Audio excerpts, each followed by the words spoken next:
Social media দেখে দেখে এতদিনে তো তোমরা জেনে গেছো এই জেলির মতো জিনিসটার নাম কি। যারা জানো না তাদের জন্যই আজকে এই ভিডিও। এই জেলির মতো জিনিসটার নাম হলো গোঁদ কাতিরা। এটি এক ধরনের স্ফটিক বা ক্রিস্টাল, যেটা ট্রাগাকান্ত গাম নামেও পরিচিত। লোকোভিক গাছের রস থেকে এক ধরনের আঠা বের হয়, দেখতে অনেকটা প্যাঁচানো ক্রিস্টাল বা স্ফটিকের মতো। জলে ভেজালে এগুলো ফুলে যায়, কিছুক্ষণ নাড়লে এটা একটা ঘন মিশ্রণ তৈরি হয়। এটি হচ্ছে গোঁদ কাতিরা।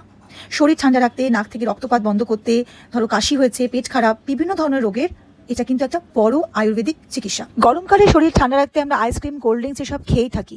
এবার গরমকালে একটু অন্যরকম করুন। এবার গরমকালে ট্রাই করুন গোঁদ কাতিরার শরবত খেতে।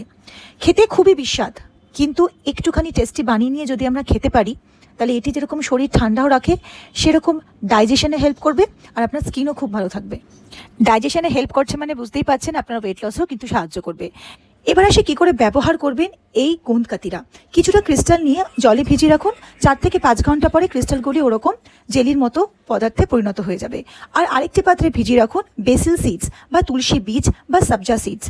ব্লাড সুগার থেকে কোষ্ঠকাঠিন্য নিরাময় এই বিশেষ সিডটির কিন্তু অনেক ভূমিকা। বুক জ্বালা, অ্যাসিডিটি সমস্ত কিছুতেই বেসিল সিড ভীষণ উপকারী। তাই বেসিল সিডস আর গোঁদ কাতিরার মিশ্রণটি একটু জলের মধ্যে গুলে নিয়ে তাতে অল্প একটু লেবু মিশিয়ে যদি খেতে পারেন, তার থেকে কিন্তু ভালো হেলদি ড্রিঙ্ক আর কিচ্ছু হয় না এই গরমকালে। আপনার যদি মনে হয় যে আপনি একটু টেস্টি বানাতে চান, তাহলে একটু আম পোড়ার শরবত এতে মেশাতে পারেন, আম পান্না বানিয়ে নিতে পারেন। আমার মেয়ে স্কুল থেকে ফিরলে সবার আগে এই শরবতটি আমরা ওকে দিই। হ্যাঁ, ছোটোদের দেওয়ার জন্য মা অলরেডি বানিয়ে রেখেছে একটু আম পোড়ার শরবত। বাড়িতেই আম পুড়িয়ে শরবতটি বানিয়েছে। এই গোঁদ কাতিরা শরবতের সাথে আম পোড়া শরবত মিক্স করে আমরা ওকে স্কুল থেকে ফেললেই দিই। এর থেকে ভালো হেলদি ড্রিঙ্ক বোধহয় আর কিছু হতে পারে না ছোটো বাচ্চাদের জন্য। চেষ্টা করুন হেলদি ড্রিঙ্কটাকে হেলদি রাখতে, কোনো রকম আর্টিফিশিয়াল ফ্লেভার ব্যবহার না করতে।